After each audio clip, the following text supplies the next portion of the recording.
understand further. Song for Pooja? Let's go! This is a blind quiz. Oh, can you please clap? Yes!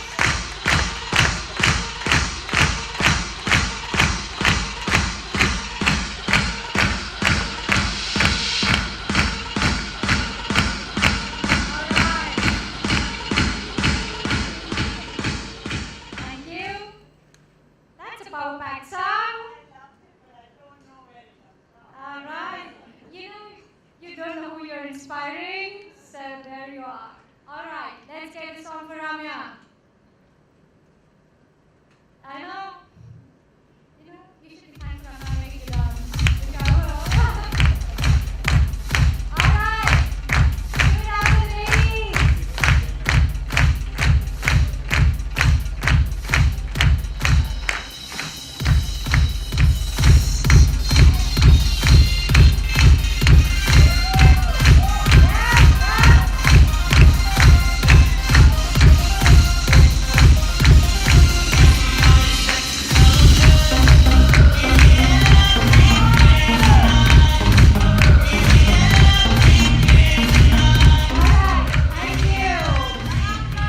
Thank you. So I think that's what sets the vibe for the session. Power pack ladies, fun, adventurous, hard-hitting, unforgiving, relentless.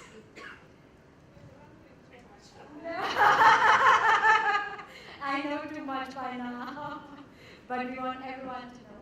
Oh, great. So, most of you know Ramya. I know we're sitting in the US campus, but a lot of you still don't know Ramya. And most of you don't know Pooja. But I've had the good fortune of knowing her work before I met her, and eventually learning more about her work. But more than that, her story, which is super, super compelling, and I'm going to draw some nuggets. Pooja, I'm going to sort of, I want you to take us back to your IIT story. I think that sets the tone for this conversation, and then we'll go on.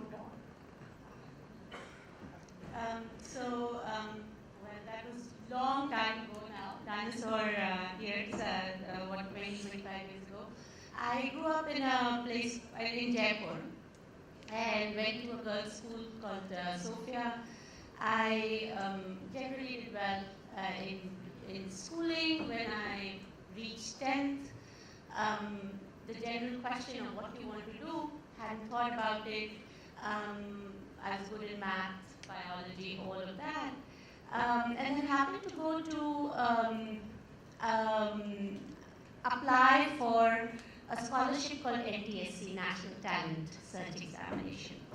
And there we were, the state got us to come to a camp, and they actually paid us to study. There were children from other schools, there were boys from other schools, and the natural question was, okay, what are you going to do next? What are you planning to do? And I realized every second person I asked, what are you going to do? The boys, they said, preparing for IIT. And that was the first time I heard about IIT.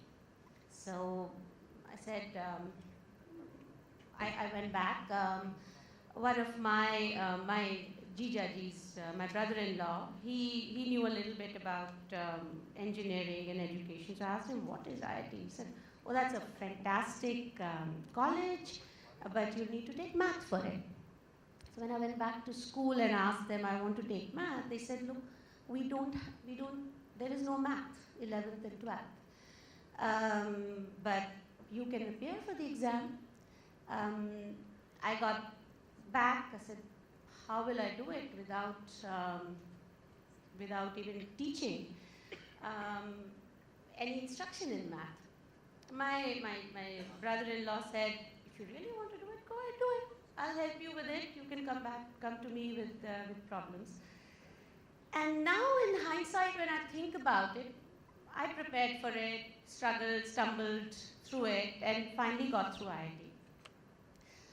And now that I think about it, I feel that probably saved me. Because I literally had to go and figure it out on my own, which built a foundation which was strong enough for the rest to come. So that's...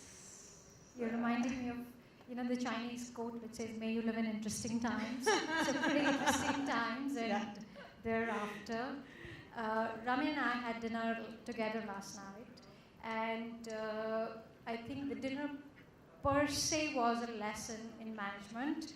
And Ramya told, we were trying to order food in a restaurant which had no clue by when it would deliver, or they were a pretty clueless bunch of waiters. So then Ramya told one of them that just make us happy. Just get us whatever you have and make us happy. Okay? And then she says, and then food came and we were so hungry that we really appreciated it. And then she says, keeping client expectations low. So I'm like, that's the secret. So tell us, Ramya, how do you do this on a daily basis? In line? No, you have the hardest job at UST. Right, yes, very much. So tell us a little bit about that. I know everyone knows you're a rock star here, but a lot of people have come in from outside. So tell us a little more about what does this head delivery mean? What do you do? Like, what do you deliver to clients, and what happens when that delivery isn't done? Okay, so delivery head is all pseudonym, I'll tell you that. All we do is we serve people who are doing their job very well. So there are a whole bunch of men and women who do a very good job. They do a fantastic job of delivering technology services, products, business solutions. And all we do is try to make sure that the support environment for them really works. So anything they want, I'm here to serve that team, honestly. I don't do anything, no heading, nothing, anywhere. It's just service of a fantastic team which does the job day in and day out. And what really makes a difference is they own that whole thing. For them, they feel like they are part of the client organization. It's not a question of I'm doing this for someone. It's their own business. They take a lot of pride in their work, and they take a lot of pride in the outcomes that they are driving. And that makes the job a lot more easier. I know everybody has their day-to-day challenges in dealing with it, but with great teams who decide that there is a common vision, there is a goal that you're working towards, it makes the ride that much more fun. You make it sound really, really easy. Give her a round of applause, people. I guess the word there is setting no expectations but over-delivering. Over-delivering. I know.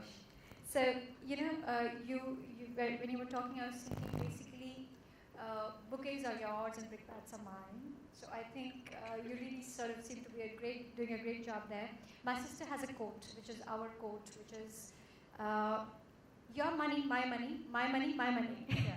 so I was taken back to that. When we were chatting last night, you said you had a working mom, and yes, tell us a little more about growing up years and how your mom cooks, but you don't. I do. Actually, I do.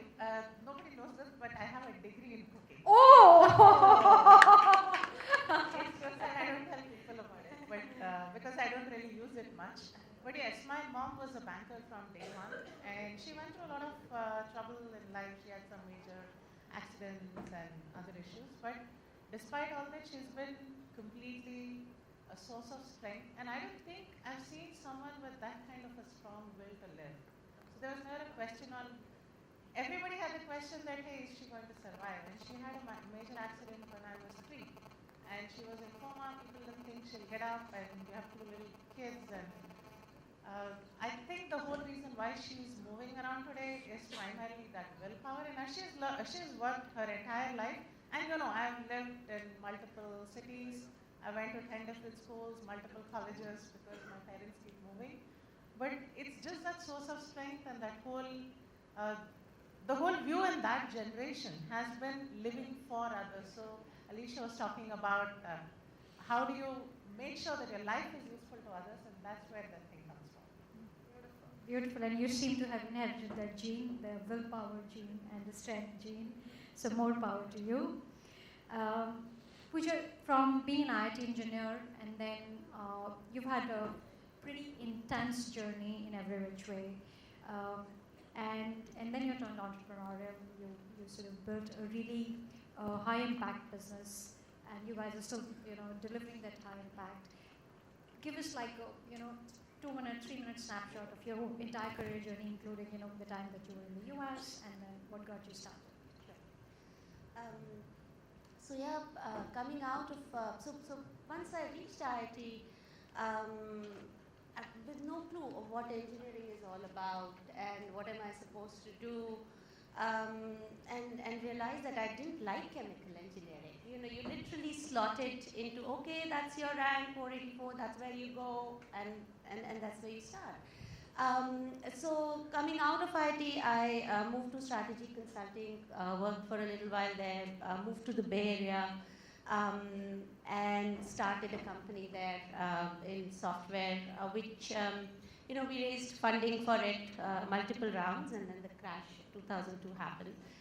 And at that point, Mitali said, she tasted blood.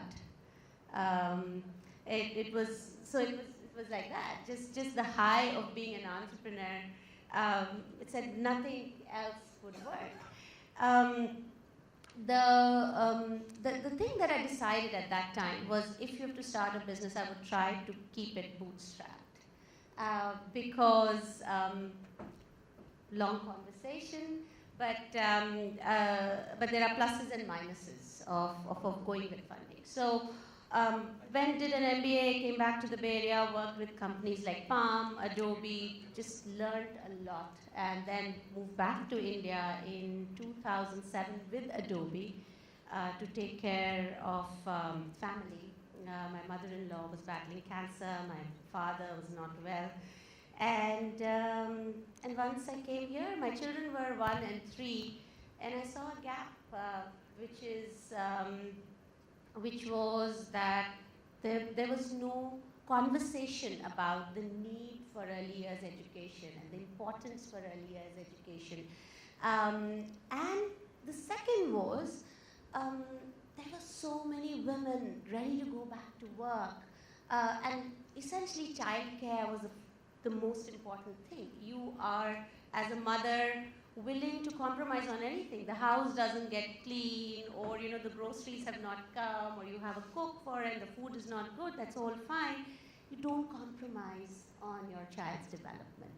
So there was a gap there. And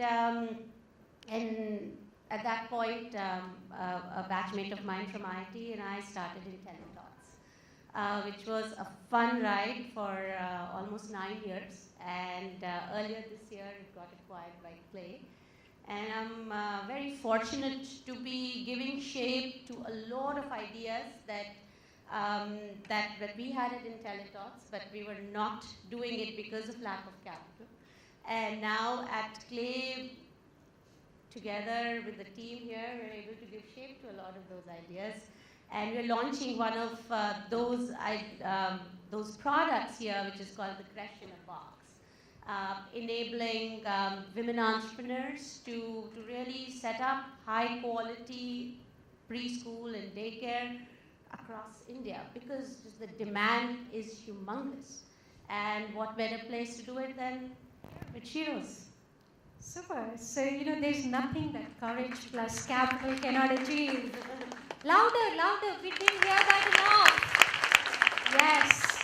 I think that really calls for a lot of applause, and I think kudos to you for setting up a business that has such a real need. One thing I dream about all the time is, I call it the Empathy Tech Fund. Basically fund businesses that serve these real aching needs in our lives. But since you guys have already set up Clay and you're scaling it, we're happy to help you do that. So super, super. And I encourage all of you, there is a Clay stall outside, and of course Pooja's here, so it would be great. And if you are considering an entrepreneurial idea, do check out Creche in the Box. I think it's superb in terms of how it's been designed. Ramya, you were telling us your UST story. I'm sure most of your colleagues in the room do not know how you landed at UST in Chennai, right? So this is special. This is special for UST because most of you don't know this, but we know this. All right, let's hear Ramya's UST story. So the first time when I joined UST, it was way back in 2009. I had just come back from the US, and I was going to look for a job, and at that time I got a call saying, why don't you come talk to somebody? And this was, I was actually having crutches. I had broken my leg, I was back, and I came into the office. They called me at 10 in the night, and I think I had a series of interviews with a lot of people.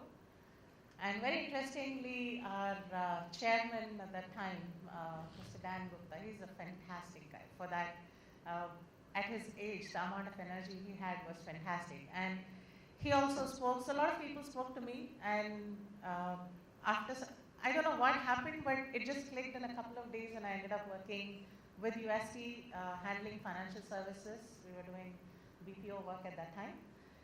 And then the interesting part was I met him after a year, and I just said hello, and he said, hey, do you remember what you said in your interview? I blanked out. I have no idea what I said. Okay, and then he said, these were the 3 things you promised you'll deliver on. And right there I had a performance review, and he said, yes, you did this, this, this, good job. And on the 4th point, I know you're 85% there.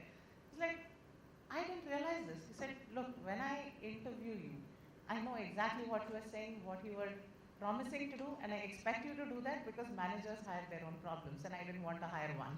And that was what told me that he's such a fantastic person who gave me that example, and the amount of care that it actually is a reflection on what the leadership here looks at. When they find people, they want to make sure there's alignment in terms of vision, in terms of our values. I walked into the conference room and I saw humanity, humility, integrity, and I saw transforming lives and said, hey, this really aligns with my personal vision, personal mission in life, as well as some very intrinsic principles which I would never compromise on.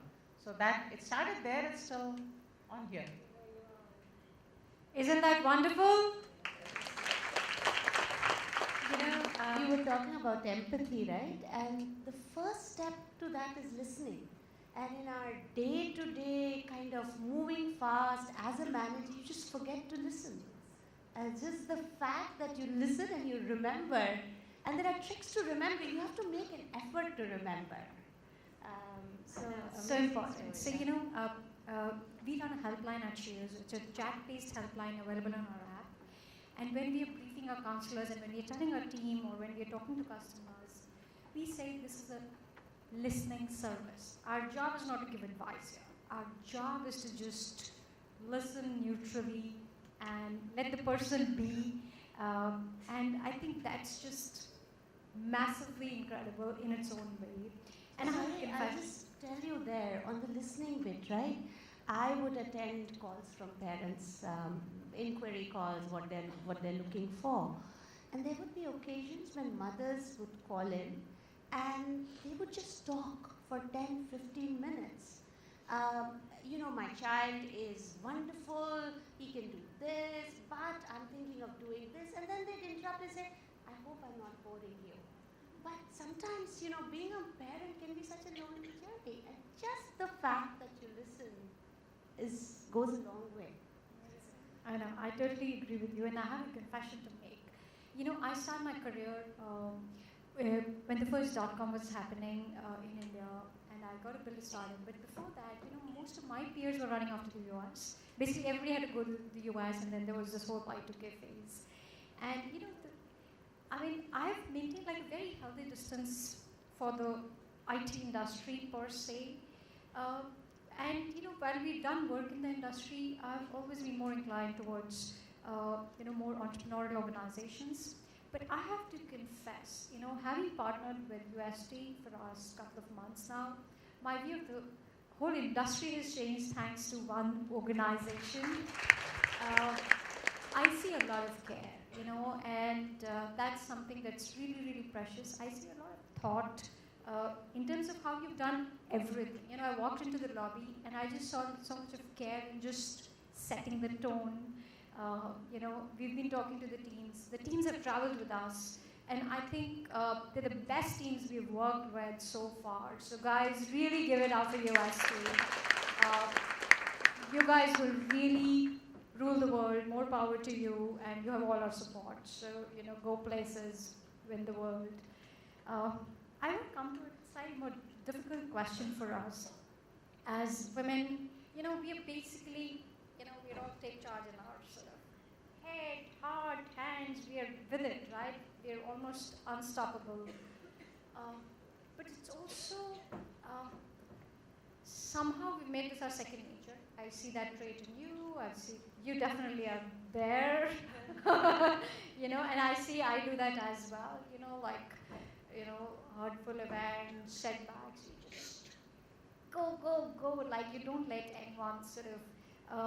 But somewhere I think it takes a little toll, and sometimes it's hard to talk about some of these things which others don't see, but they're going on in your back end. Your server is playing out, your internal server is playing out those problems. And I'm sure you see this pretty much on a daily basis. And I know you've seen it like many, many times. Tell me a little bit about how do you go through this? I'll tell you how I go through this. So honestly, Sari, I'm going through it right now. I lost my father last week. And I was there for a few days, and I come back. And work has always been the solace, the place that kind of gets you up. And I'm back at work, but every conversation, I'll wake up in the morning with this fog. You don't know what to do about. And rationally, my father was old, that he's in a good place, but it's there. And then you make a choice. You make a choice of saying, okay, I'm either going to give myself a break, or I'm going to go out there and work. And when you, I think Alicia said that giving essentially gives purpose to your life.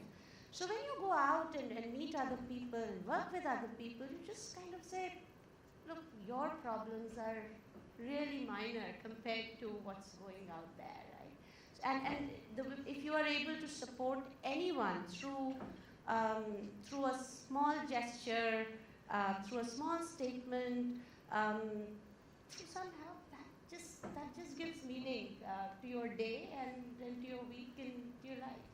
So I think it's a choice, and having a support network. I had lunch with a very close friend of mine yesterday. She's like, I don't like seeing you like this, but just the fact that she's there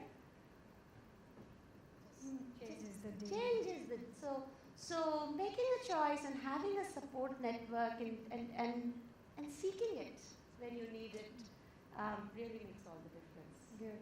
Thank you for sharing that. Ramya? I have parallel processing all the time. You have parallel processing. Yeah, it just goes on. But one thing I've learned is, like Alicia said, you cannot sit down and cry about it. You better do something about it. So one of the things is just compartmentalize.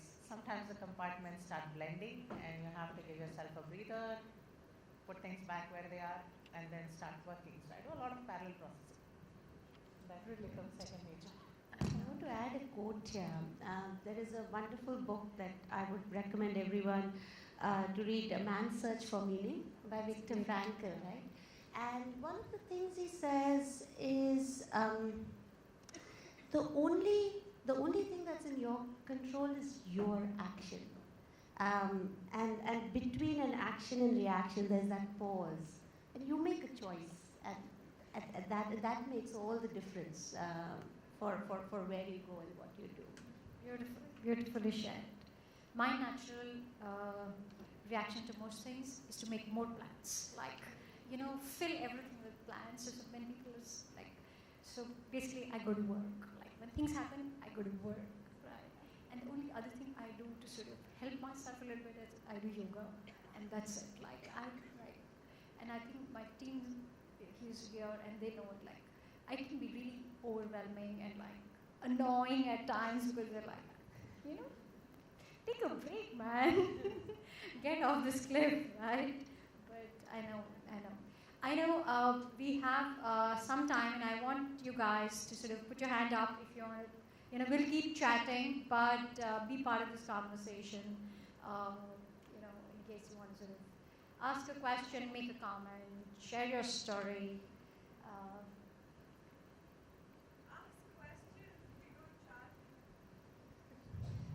Yeah, there's a question there. Just get up. Please get up, and we'll get you a mic.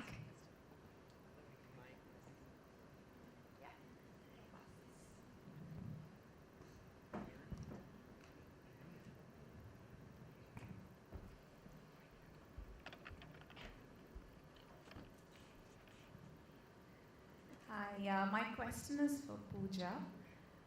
You mentioned about being an engineer and then doing a lot of stuff and then coming to early childhood education.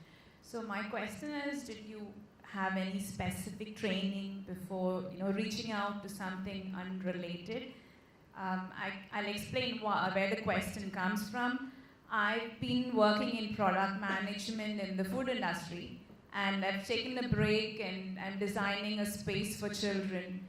So I'm always worried, do I have the experience, and am I doing the right things? Should I get into training? So your answer would reassure me. Sure. May I know your name, please? Jisha. Jisha. So one thing was, just being a mother, you get a very deep sense of how children are learning, what works, what doesn't work. But the second point is that today we are fortunate to be living in a time where if we want to learn something, there is just no barrier whatsoever.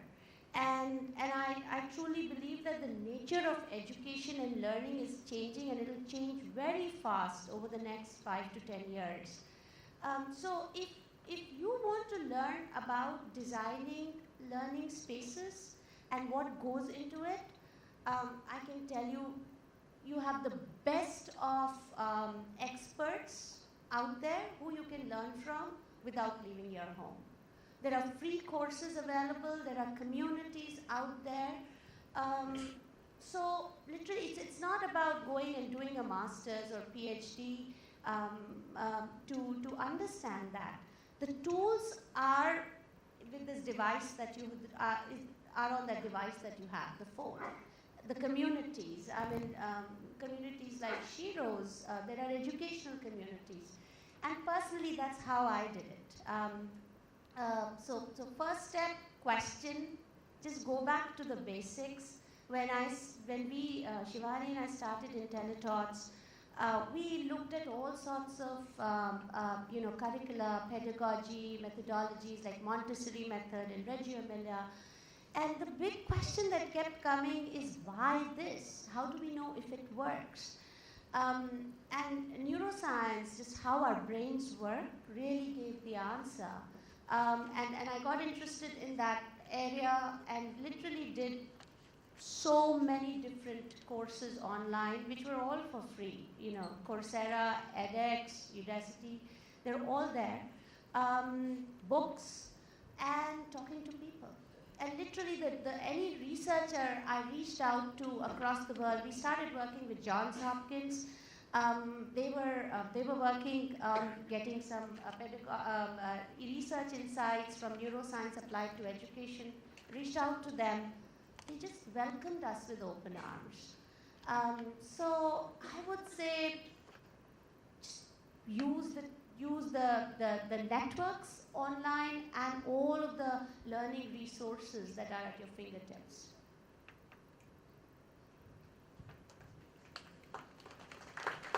Yes.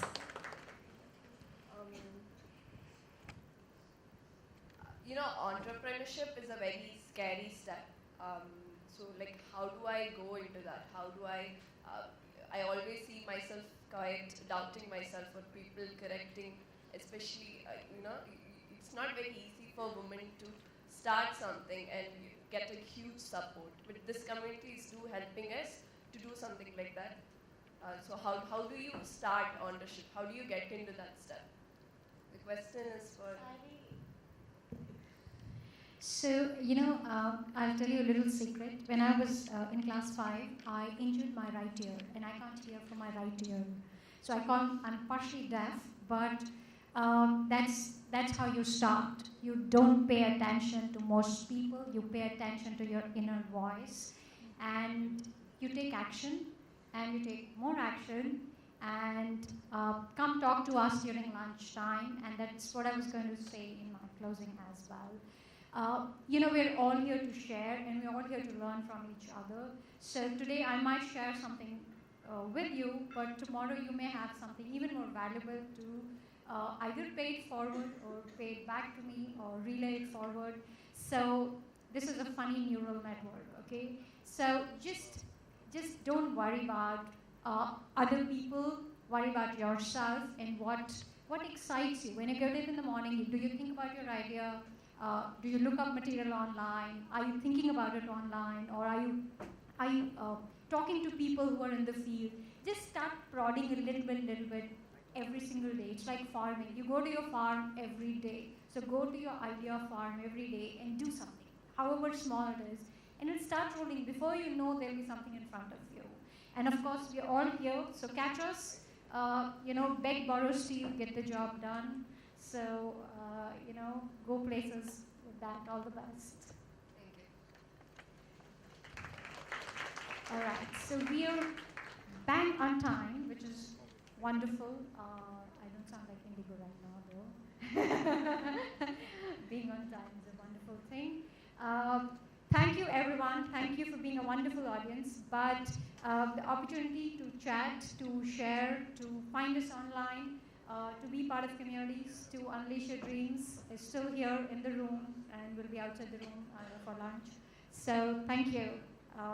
Thank you, Pooja. Thank you, Ramya. Really go for it, ladies. Keep inspiring. Thank you so much. Thank you so much. Power Pack Stories, scaling defying learning, breaking down the shackles, Some more music. creating a service-oriented culture, setting low expectations and always over-delivering, building teams and leveraging talent, strength, will, grit, entrepreneurship and joyous journeys, finding gaps, joining dots, courage and capital, truly driving dreams, never compromising on values or principles, driving empathy and doing the listening, thought, care and more, deal with it all with a smile at the fore.